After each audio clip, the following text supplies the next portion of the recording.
husband and wife relationship. Ano nga ba ang husband and wife? Ito daw ay a man and a woman who are legally married to one another and are thereby given by specific rights and duties resulting from that relationship. So, ang ibig sabihin nito, kapag ang man at ang woman ay nagpakasal, hindi lang sa mata ng Diyos, kundi sa mata ng batas, sinasabing sila ay husband and wife. At ayon sa ating common law, kapag ang babae at ang lalaki ay kinasal na, magiging isa na sila. So, magkakaroon na ng pantay na karapatan pagdating sa law. At ayon din sa ating batas, it is unusual that a wife to have a job and earn her own money. So, si husband ang magpo-provide ng mga kailangan ng kanilang mga asawa. At kasama dyan ay ang pagbibigay ng pagkain, ng damit at ng tirahan. The jurisdiction make it criminal offense for a spouse to fail to meet a support obligation.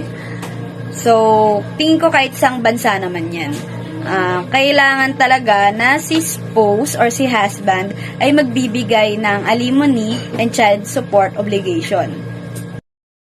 Restriction on a husband and wife when crimes occurred between them or against the marriage relationship itself. Ibig sabihin nito, bilang mag-asawa, maraming bawal. Maraming kang pwedeng isampang kaso, lalo na pag nagkaroon ng third party. Kasi dito sa Pilipinas, mahigpit tayo pagdating dyan. Mahigpit ang batas natin. Ano nga ba ang good relationship between husband and wife? Yun ay, nai-enjoy nyo ang others' presence and you are enjoy being together. The parents and child relationship. Definition.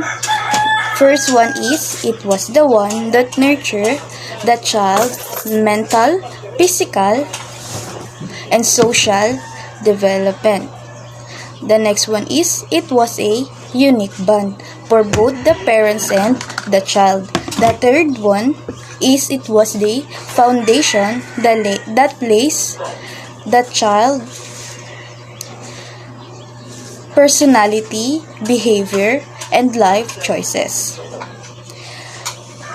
The parents and child relationship, it has four types of parenting style. The first one is authoritarian, authoritative, permissive, and uninvolved parenting. The authoritarian parenting is strict and mostly follow rules. The authoritative both have the rules, they set rules, but at the same time, they communicate with their children. The third one is the permissive parenting style. This is parenting style. They allow their children to make or follow their own rules. As a result, their children develop eccentric behavior and may have relationship problems as they grow up. The fourth one, the uninvolved parenting style, they don't have any care, they don't have any rules, any expectation to their children, and as a result, their children end up having the need to ask for help to someone else to be able to survive. Different types of parent-child relationship. Let's start. There are different kinds of attachment relationship that can be put in two different categories. These categories can describe children's relationship with both parents and child care providers. Research has found that there are at least four attachment categories. First, secure relationships. Second, avoidant relationship. Third, ambivalent relationship. Fourth is their disorganized relationship.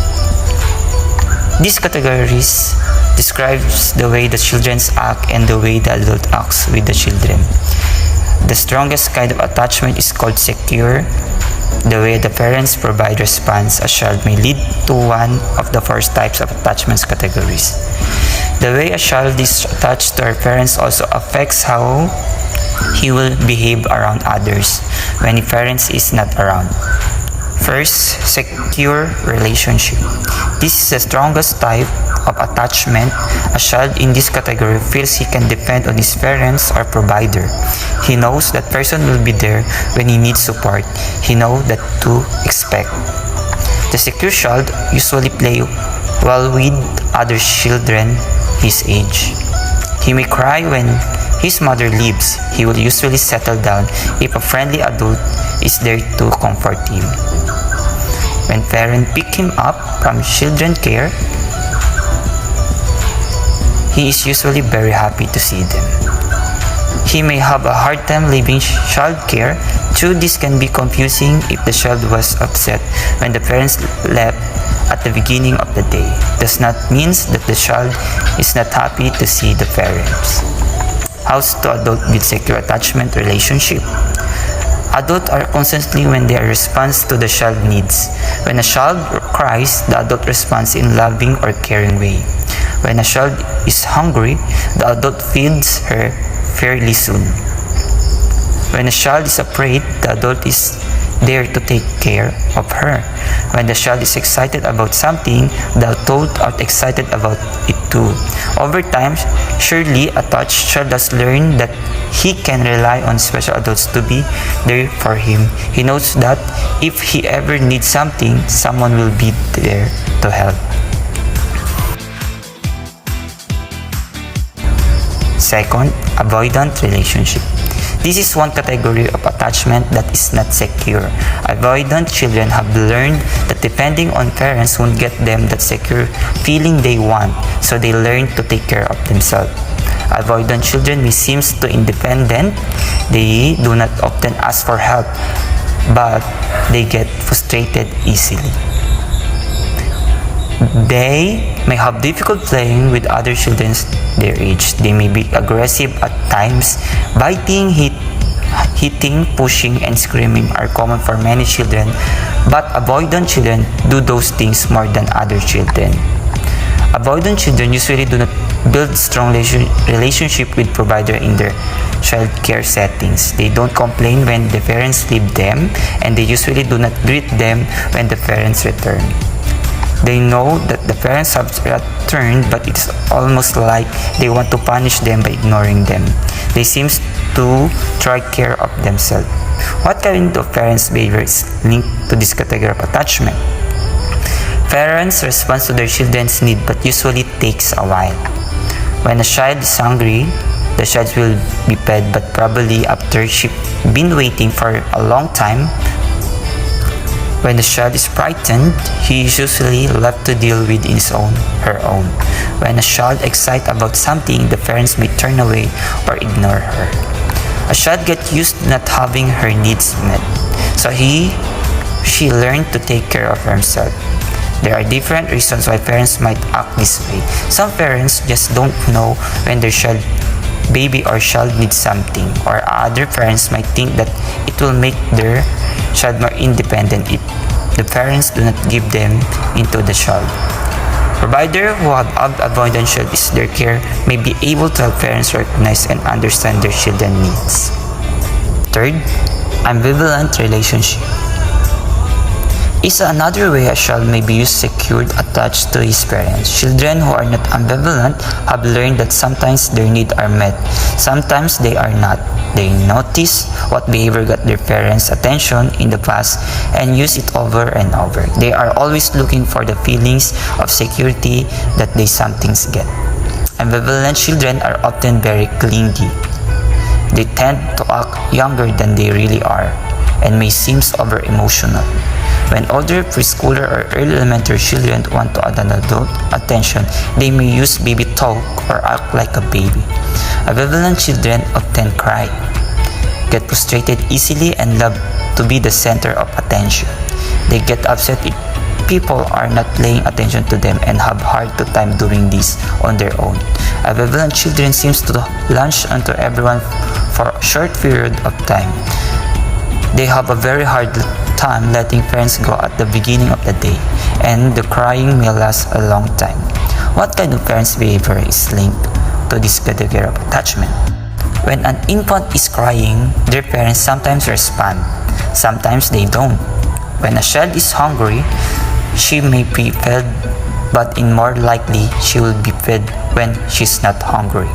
When a child is frightened, she is ignored sometimes or overly comforted at other times. When a child is excited about something, a parent does not understand the child excited or responds to her in a way that does not fit. Fourth, the disorganized relationship. Disorganized children don't know what to expect from their parents. Children with relationship in the other categories have organized attachment. This means they have all learned way to get what they need, even it is not the best way. This happened because a child learned to predict how his parents will react, whether it is positive or negative. They also learned that doing certain things will make their parents do certain things. Disorganized children will do things that seems to make no sense. Sometimes the children will speak really fast and will be hard to understand. Very young children might be freeze in their footstep for no apparent reason. Most disorganized children have a hard time understanding the feelings of other children. Disorganized children who are playing with dolls might act out of scenes. They are confusing and scary. Disorganized children may be very hard to understand. They may seem very different from day to day. There are two types of disorganized attachment. First, controlling disorganized. These children who are controlling tend to be extremely bossy with their friends. Second, caregiving disorganized. Children who are caregiving might treat other children in a childish way, acting like a parents. What kind of parents' behavior is linked to this category of attachment? These parents are ready to respond to their need when they are infant. If the parents does not respond, the response usually does not fit. It's common for disorganized children to come from families in which some form or neglect or mistreatment is happening. It's also possible that these children are maybe one of the more parents suffering from depression. Again, the different types of parent-child relationship. 1. Secured relationship. 2. Avoidant relationship. 3. Ambivalent relationship. 4. Disorganized relationship. Good day everyone, I am Jenny A. Sideno and my topic is all about the importance of parent-child relationship. So first things first, why it is important to have a healthy relationship between a parent and the child. So children who have a healthy relationship with their parents are more likely to develop positive relationships with other people around them.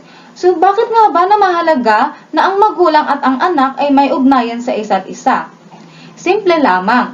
Dahil kung ang anak at ang magulang ay may ugnayan pa lamang sa loob ng bahay, ay maaaring makadevelop ang anak or ang bata ng positive relationship sa mga taong nakapaligid sa kanya. So ano nga ba ang mga benefits na makukuha kung ang anak at ang magulang ay may healthy relationship? So atin itong i-discuss. So, ang unang benefit na makukuha ng isang bata ay young children who grow with a secure and healthy attachment to their parents stand a better chance of developing happy and content relationships with others in their life. So, gaya nga ng sinabi ko kanina, kung ang bata ay may positive relationship sa kanyang mga magulang sa loob ng bahay, may chance din na makabuo siya ng healthy and secure relationship sa mga taong nakapaligid sa kanya. Ang magiging resulta nito ay magdudulot ito ng kasiyahan sa isang bata. Next is, a child who has a secure relationship with parent learns to regulate emotions under stress and in difficult situations. So, isa pang benefit na makukuha kung ang anak ay may secured relationship sa kanyang mga magulang ay natututunan nito kung paano i-handle ang kanilang mga emotions, lalo na sa mga hindi inaasahang pangyayari.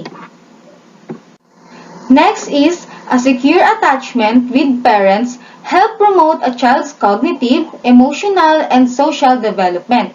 Ang mga magulang, hindi lang naman tayo nila inaalagaan. Sila rin ay isa sa mga dahilan upang ma-develop natin ang ating cognitive, emotional, and social development. So when we say cognitive, ito ay tinuturuan nila tayo kung paano magdesisyon sa iba't ibang paraan.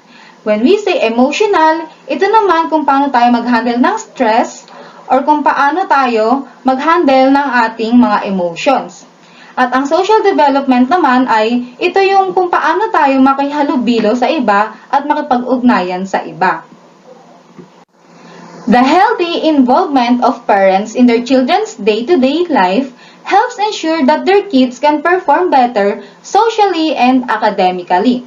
So mahalaga daw na ang magulang ay nalaman nila kung ano ang nangyayari sa buong araw ng kanilang mga anak. Bakit nga ba? Maaaring mag-excel ang bata socially and academically kasi nakakamusta sila ng kanilang mga magulang. Last is, children who have a secure and positive relationship with their parents learn essential skills and values that set them on the path for future success. So napakahalaga ng role ng mga magulang sa kanilang mga anak. Una, ang ating mga magulang ang siyang nagsisilbing gabay sa atin sa pang-araw-araw na buhay.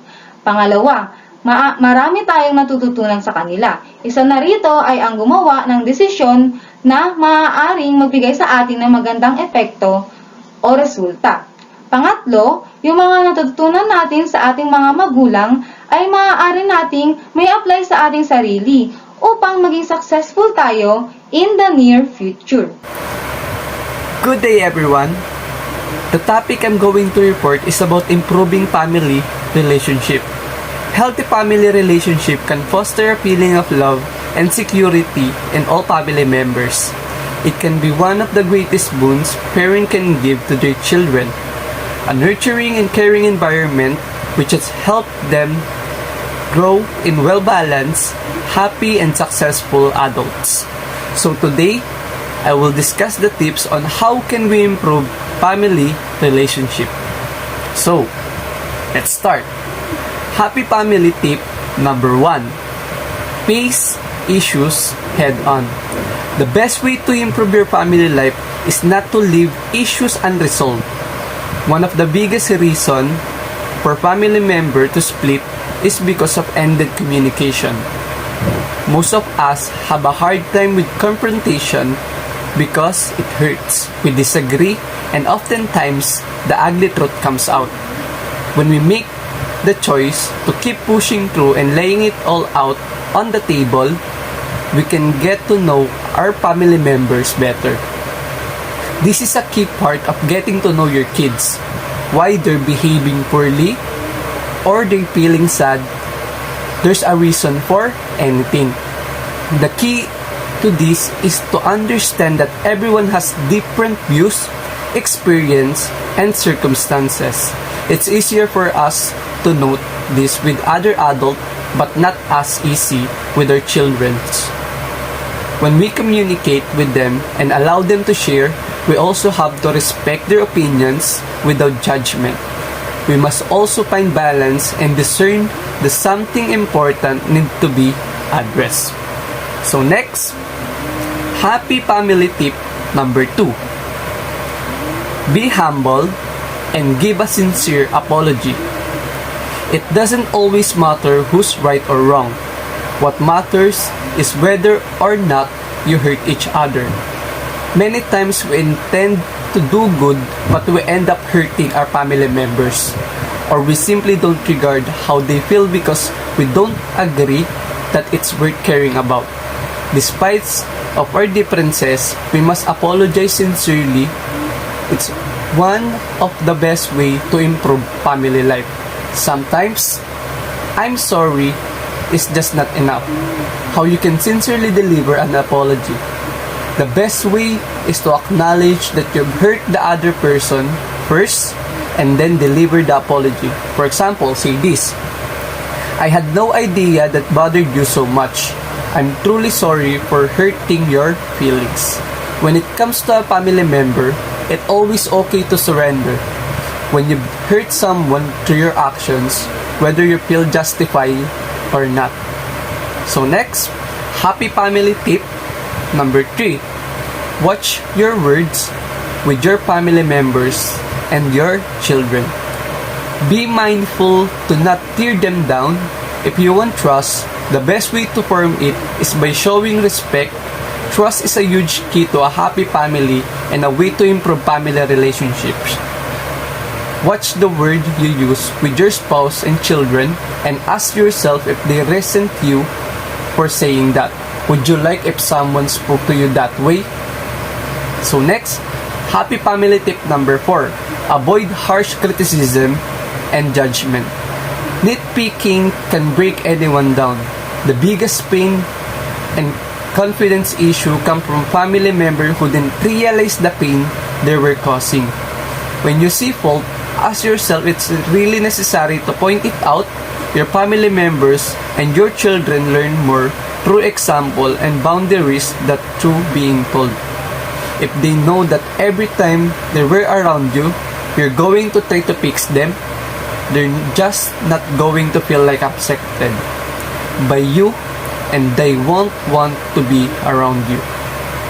So next, happy family tip number 5, improve communication. To improve communication and improve family relationship, you must show genuine interest actively. Listen and repeat what they said back. This is vital at all times. It never hurts to take 5 minutes to listen to your husband or let one of your kids show something. In the grand scheme of things, those 5 minutes will truly not hurt anything, but they make a massive impact on your relationship. So next, happy family tip number 6. Make friends with your spouse and kids.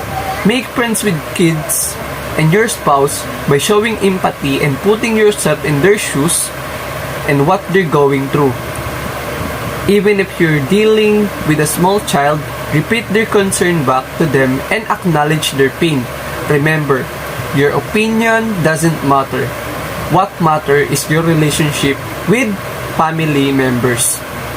So next, happy family tip number 7. Show affection. Showing affection can be difficult for someone, but it's because they probably didn't receive it. And the best way to learn affection is by practicing being more affectionate. Study shows that touch is vital for human survival, especially a baby or a small child. For people of all ages, it helps them to feel safe, nurtured, and loved.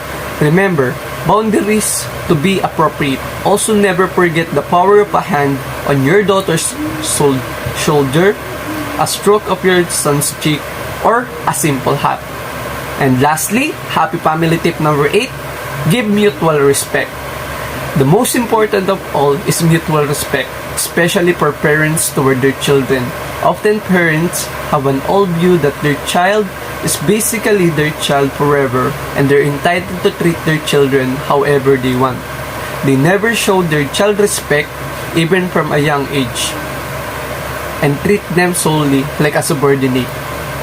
This is what births the world's people's pleaser. They were bred from authoritarian parents who didn't show them mutual respect. The same way is true for spouse. If a woman doesn't show her husband respect as a man, she can expect him to behave like the man she wants him to be. If we want a spouse and children to have self-respect, we must start by showing them the respect they deserve. If you can see, in answering question about what makes a good family relationship, it didn't mention anything about having a perfect family. I'd have to say that happy family is the one that perfectly imperfect, acknowledging each other differences, showing mutual respect, and placing a strong focus on communication. The core of it's all in finding resolve in the disagreement and finding your path together through the pain in order to love each other the way that they need to be loved. Under improving family relationship, let us discuss coping with unexpected events at home. Let us start with the statement, expect the unexpected. From this, it can serve as a reminder and guide in helping us cope with unexpected events or happenings in our life. Now, let us go further with the types of crisis or unexpected events. The first one is sickness. From this statement, Health is wealth. The health of every member of the family must be taken into consideration. When health is not given importance, it could lead to sickness. It is important to develop a healthy acceptance of the lifestyle changes that our condition requires. The second one is death. It is inevitable and could hardly be accepted by the very family, especially if the one who dies is the father or mother. This early phase of grieving unexpected death is characterized by a sense of numbness where we feel completely disconnected from our feelings. There is no way to begin to adjust to the loss because we've yet to even acknowledge our loved one is no longer living. The third one is disgrace in the family, may be brought by illegitimacy, extramarital relationship by a parent or both, theft, murder, or rape.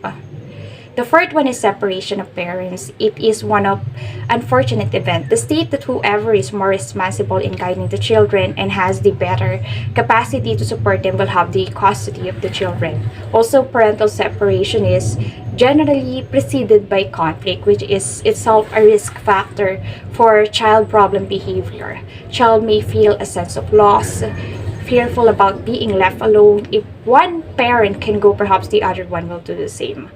Angry at one or both parents for the relationship breakdown, worried about having caused the parental separation, guilty, rejected, and insecure, most especially torn between both parents.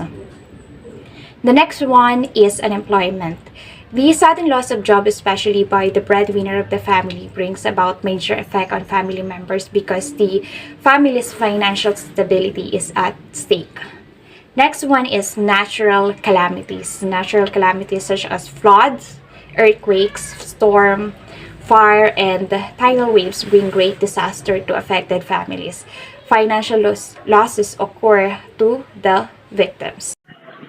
Good day, everyone. I am Camille Temporal, and I am here to discuss to you the continuation of coping with unexpected situations at home. First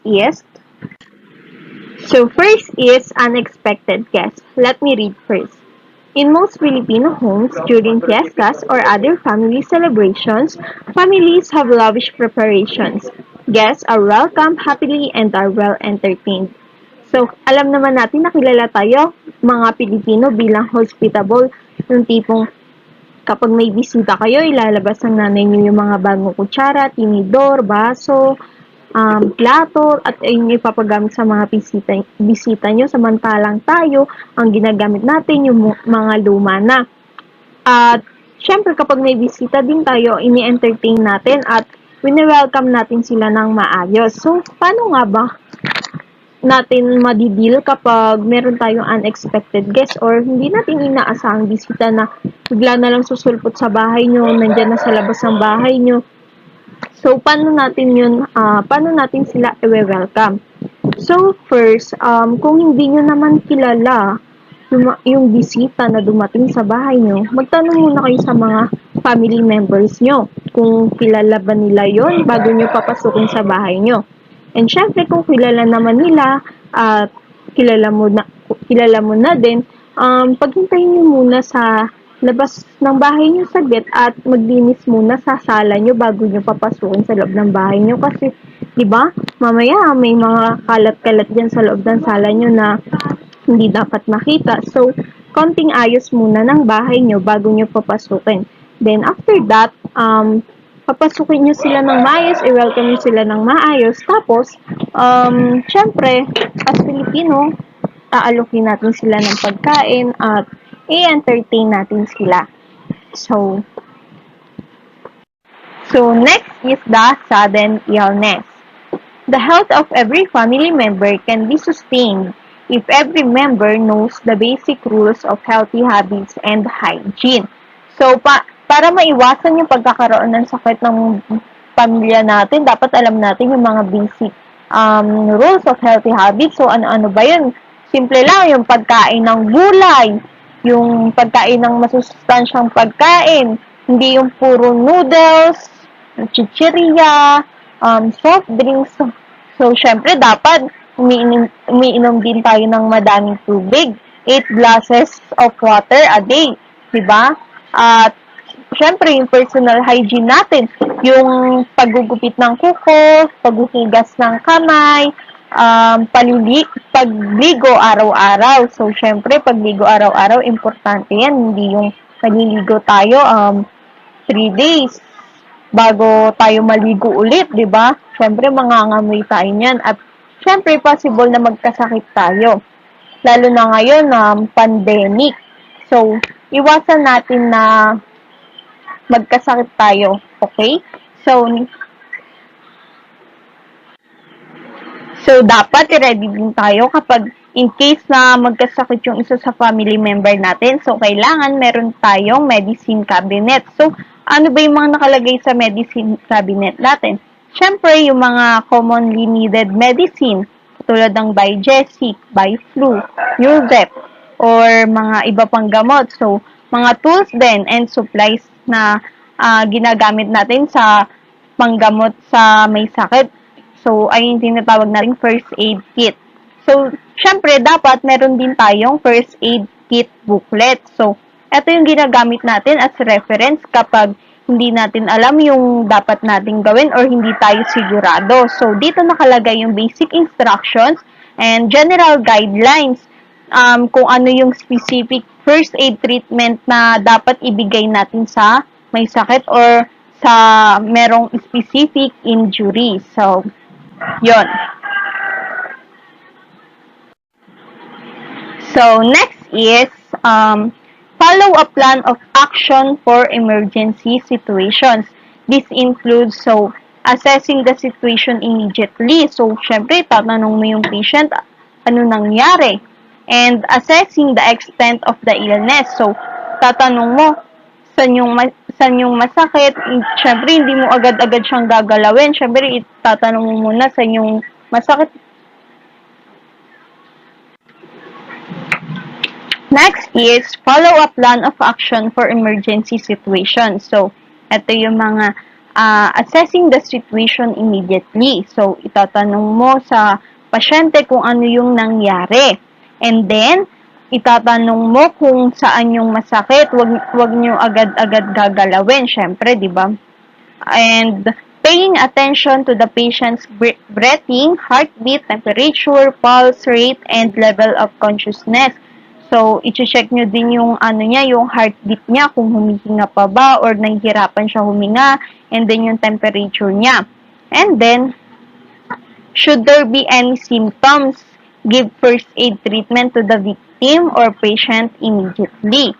And seek for medical attention if the patient's condition is not improving. So, tatawag na kayo sa emergency. So, dapat nakaplano lahat ng gagawin ninyo.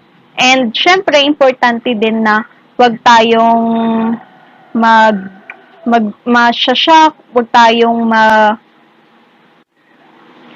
wag tayong magpapanik kasi hindi maganda yon sa sitwasyon ng patient. Baka magpanik din yung patient natin.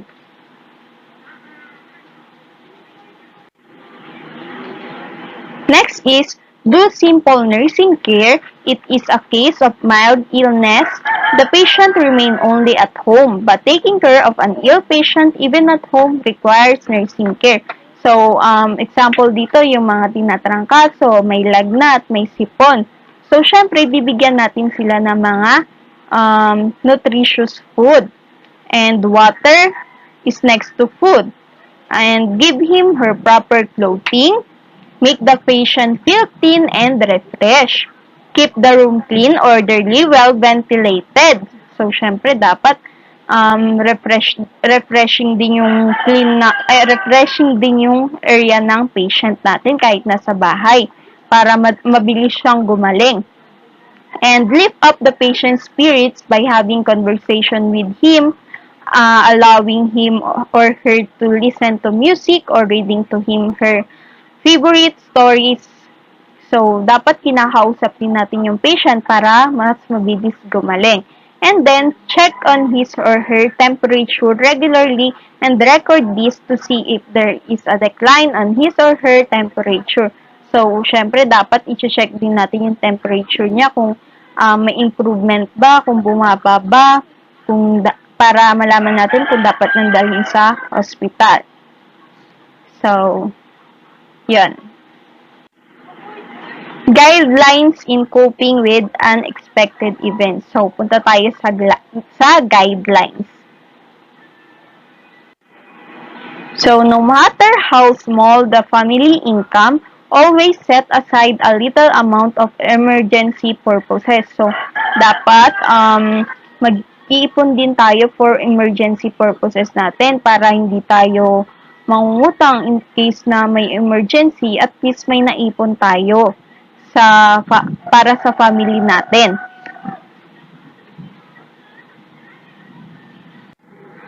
Train the family members to be aware of what is happening and allow them to participate in helping resolve unexpected crises or in alleviating the misery or pain brought about by the crisis. So, dapat ina-aware din natin yung mga family member natin about sa nangyayaring problem sa bahay natin. So, hindi dapat natin sinasarili para hindi mas lumaki yung problema natin. Malay mo, makatulong din yung family member natin sa pag-aayos ng problema. So, we need to aware them. So, next is always remind members to keep their composure and use their minds before doing any action.